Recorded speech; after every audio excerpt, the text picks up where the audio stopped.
Take a seat, chaps. Grab a microphone.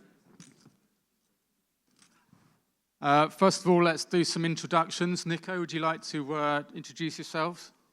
Yeah, absolutely. First of all, thank you for having us, Rob. We are very happy to be here. Hello to everyone. So my name is Nikolas Rabier, and I'm a former Unlimited Master Mariner.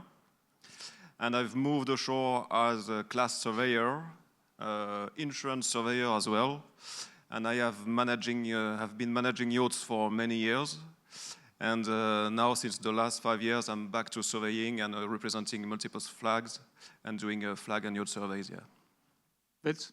Yeah. Remember also today that you are CEO of Yacht Standards. And this could be useful, my exactly. friend. And now CEO of Yacht Standards. So, good morning, everyone. My name is Vincent Huens de Brouwer. I'm the business development manager at Yacht Standards. 25 years ago, I started as a shipping lawyer. Then I moved to P&I correspondent. And for the past 15 years, I've been a yacht insurance broker. Beautiful. Well done, both. Nico, you're here to give us some breaking news and to tell us about something very exciting. What would you like to tell us about today and why? Yeah, exactly. So we are really here today to announce, and we are glad to announce that a new classification society is in the market, and it is called Yacht Standards. So we are new because we are addressing only yachts. So we are not doing cargo ship or whatever. We are really focused on our market, which is the yachting industry. We are new as well because we are focusing on yachts only in operations. So we are not covering yachts under construction. We are really focusing on that. We are new also because not only we deal with the condition of the vessel, with the condition of the yacht, but as well we have extended our rules to cover the safety of operation on board. And as well, we are new because we acknowledge the good environmental practice inside really our core scheme. So we believe that with this holistic approach, it will be a game changer. It will be a game changer, and we will be able to really upgrade the safety culture on board yachts. Yeah. Vince, you're an insurance professional. Why are you getting involved in a classification society? I'm joining the Yacht Standard because I'm, first of all, very fortunate and very proud. I love working in the yachting business. And when you love, you care. And one thing that worries me a lot, to be honest, Rob, is this lack of rules for private yachts in operation. Like Nico, I just can't understand and certainly can't accept it. Listen, the charter yachts are inspected annually by the flags and their delegates. But a private yacht, unless it is sold, can remain without any single inspection for years. Do you imagine that this is the reality for thousands of private yachts out there? And if you further consider that half of this fleet is now plus 15 years old, then you can join our concern about safety. As usual in our industry, there is no centralized data in the yachting, and it is unfortunately also true for yacht insurers. But it is not foolish to link that lack of control with the rise of claim and certainly the reduction of yacht insurers' appetite for the yachting. So for us, it is a major loophole. It is a systemic problem for our industry, and that we do not yet dare to address. So I think it is more than time to act. Nico, how is Yacht Standards going to work then? Yeah, so first of all, before really saying how we are going to work, I will rejoin Vincent on that point. is that why we have created Yacht Standards is because it's coming from our own observation. It's coming from our own frustration. Vincent as an insurance broker, myself as a marine surveyor for many years. Every day I'm going on board a yacht to do surveys. I never know what I'm gonna get. So I never know if the boat is going to be in good condition, in bad condition. I never know in advance. And that's a real issue, because normally we should have clear grounds. We should have basics that should be the same everywhere, I would say. Normally when I'm going on board a commercial vessel, for example, a commercial yacht, I don't have too much this problem, because the boats are really well surveyed on a regular basis. But on pleasure yacht, that's a totally different story. That's really another story. There is minimum to none control, unfortunately. And this distinction between the pleasure yacht, the pleasure registered yacht, and the commercial yacht is a nonsense, let's say. Because the same people are going on both, and they are facing the same issues at sea, because sea is an unpredictable environment. So you have to be really up to speed on all the safety and the condition of the vessel. Whether you are pleasure or whether you are commercial doesn't really matter. So something was missing. Something was missing to get those yachts back to the higher standards. And that's really what we try to come up with is a solution to address that problem, really. Yeah. And how it's going to work? yeah, so exactly. So we have decided to address that. So how it's going to work is that Yacht Standard is taking the basis of the classification society. So we mean that we have 3 pillars, really, for that to work and to implement. So the first one is our rules. The second one is our inspection scheme. And the third one is the record keeping. So with these 3 pillars, we can really improve the situation on board and really address this concern. So our rules is covering all sizes of boats, so all sizes of yachts, including the less than 24 meters, but not restricted to, of course. We are covering whatever size.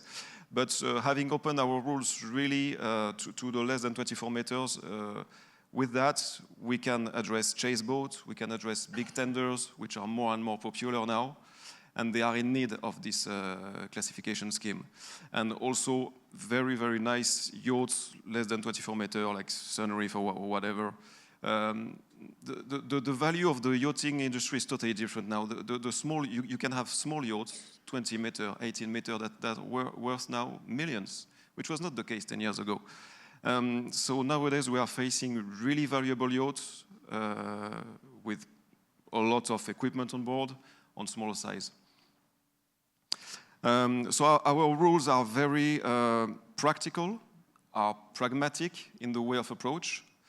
We are working on a goal and objective, let's say. We edict goal, we edict objective, and then we can accept various adapted responses to get to this goal. So that's a bit of a different way to see it, to be able to bring back in class a lot of yachts that might not be able to do it with another scheme. So really the goal is really that, is to have boats that are safer, more valuable over time, environmentally friendly, and to offer that service to everybody. That's really our goal. So that's for the rules. After we get our survey, so our survey scheme is, you know it if you know classification society, so we have an initial survey at the start, where we really analyze the condition of the vessel. Then after the boat enters a 5-year cycle with annual surveys and with a renewal survey after the 5 years. And during this annual survey, we have over 300 checks that we are doing on board the boat. So we are really covering all the condition, hull, machinery, and all the safety operation as well that are really embedded in what when we require. This kind of surveys is very important to be done by good surveyors that are well trained. That's the reason why we have started and we are building a full worldwide network of surveyors that are trained to our rules, that are vetted on regular basis, so we know the quality of what they are doing, and that they are really implement what we want and what we think is the best for that kind of yachts. And the third pillars is the record keeping. So record keeping is really part of our job because we figure out that a lot of time on this pleasure yacht, the certificates are missing or you cannot find them. So we really want to address that. So not unless we are doing the archive of our own certificate as classification society, but also all the surveys we are doing are logged inside our system, and all the certificates that are compulsory for the boat are logged as well. So like that, there is no problem of missing certificate or whatever. Everything is logged somewhere, and it is vetted. So we know that everything that is put in the system is correct and is following the life of the vessel. So we got a fully immutable history of the yacht, fully vetted, including its maintenance somewhere, and it is accessible to the owner. And if the owner wants to give it access to somebody else, then it's possible as well. Vince, anything you wanted to add on to that one? Yes, on the mechanism of Yacht Standard, I'm very confident in the setup because we are really mixing the tradition and innovation. The tradition first because we are adopting a proven scheme of the classification society with rules and with inspection based on these rules. And you can't beat the classification scheme. Nothing has replaced it for centuries, right? It is also true that since the modern age of yachting, no new class or anything has come up. So this is us, and we are so excited, and we need support. I will come back on this. So tradition and innovation. Innovation, as Nico was saying, because we include a risk management survey in our Chapter 2 rules. You can find this type of survey that has been proven their utility to the yacht insurers for yachts in excess of 10 million. At Yacht Standard, we want to offer this risk management survey for all yachts, including less than 10 million. And innovation again, because with our environmental protection chapter rule, we acknowledge the good practice on board. As you know, the effort made by the yacht owners in this direction are started to be supported by banks and by insurance company. So at Yacht Standard, we aim to support the sustainability transition. And just sort of briefly, why should owners and operators voluntarily adopt yacht standards?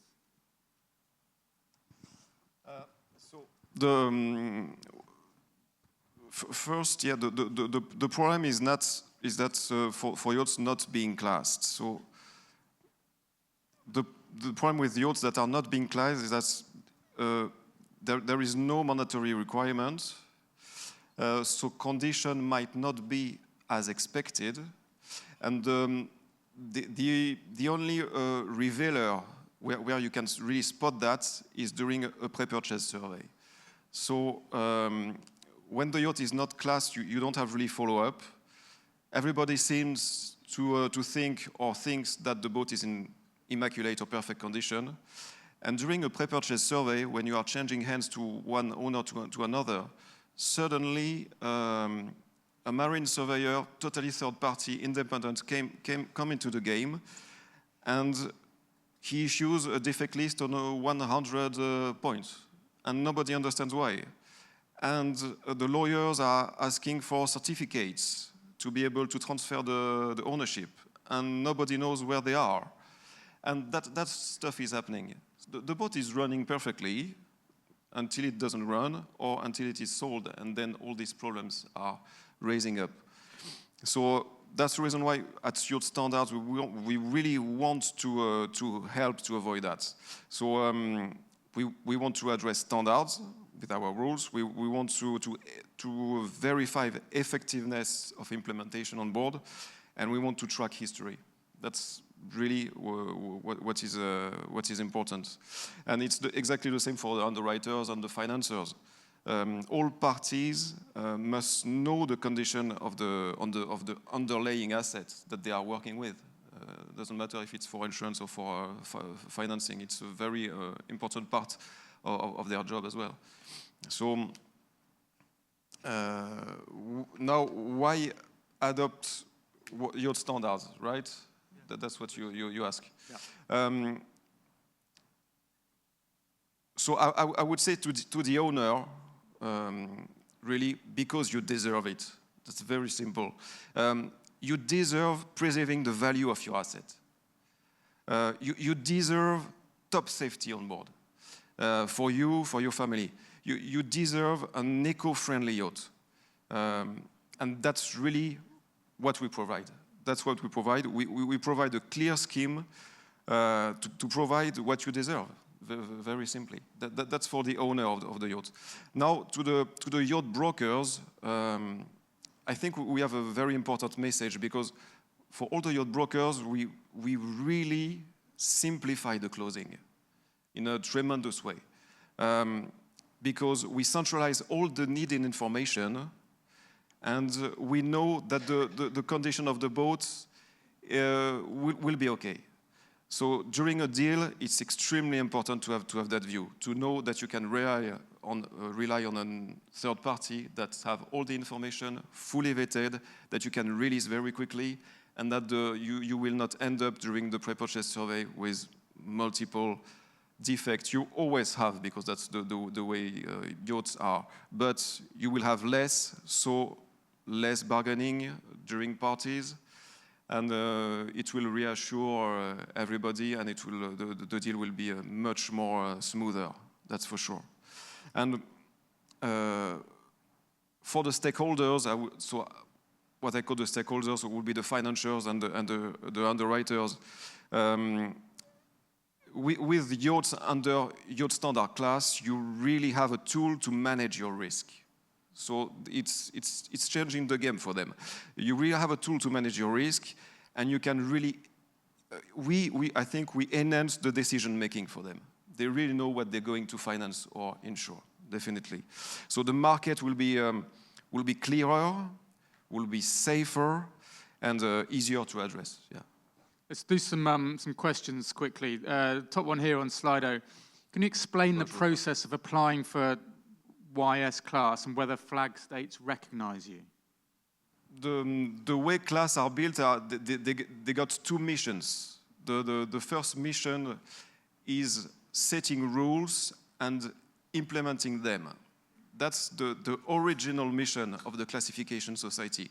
That's why they were built in the 18th century, here, not so far from here in London, because at that time, the ship owners, the cargo loaders, the insurers, they were fed up of having yachts sinking or yachts not arriving at destination. So that's the reason why they have created class society in the first 10. So our approach is to be back to that roots.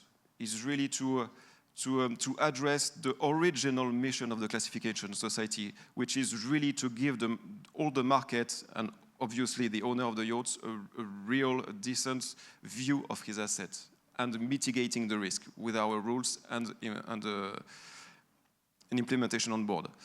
Now all the flag state stuff came afterwards for the classification society because flag states raised, and then they had a lot of yachts under registration, and they wanted to implement international regulation, and they didn't have the manpower to do it, or sometimes the knowledge, or now it's a bit different because flag states, they have very qualified surveyor and doing the survey themselves, but still a part is delegated to class. So now classification society have two missions, which is their original mission of classification society, and a second mission, which is statutory surveys on behalf of flags. So the two missions are different. So at the moment, we are really focusing on our first mission, which is really what we said, the original mission of the classification society. And the flag state recognition would say, will come, we are open to it, but it will come, yeah.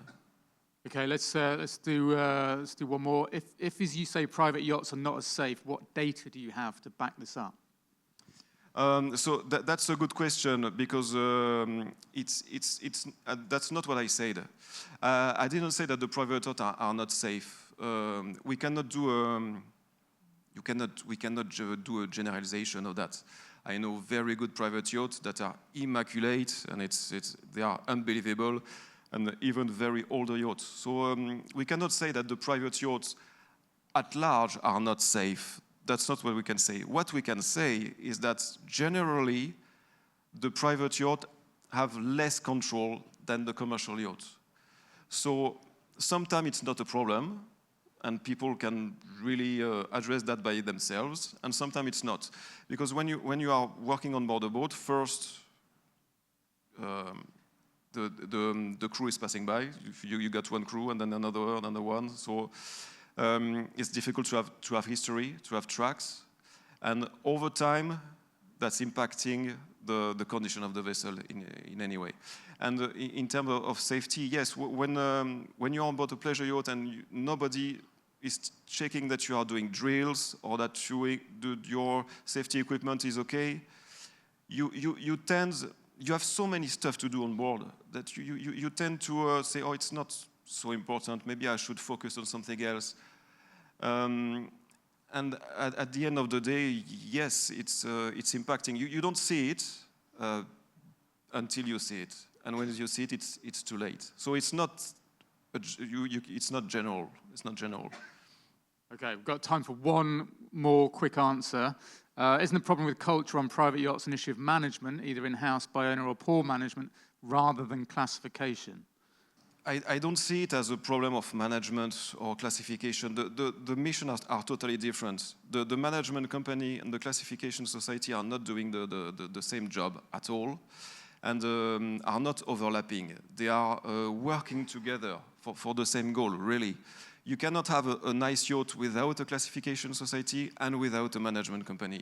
They are really relying on the other party to have the best of the boat. So they are not really not on the same level or on doing the same stuff, but they need each other, definitely. That's what we can say about that. It's really a teamwork between the management company and the classification society. Yeah. Perfect. Okay, we will leave it there. Thanks very much indeed, gents. I'm sure you'll be around to answer questions over the next few days. So if you want to come and speak to the guys, please feel free to come and have a chat. So thanks very much. It's now time for coffee. Thank you.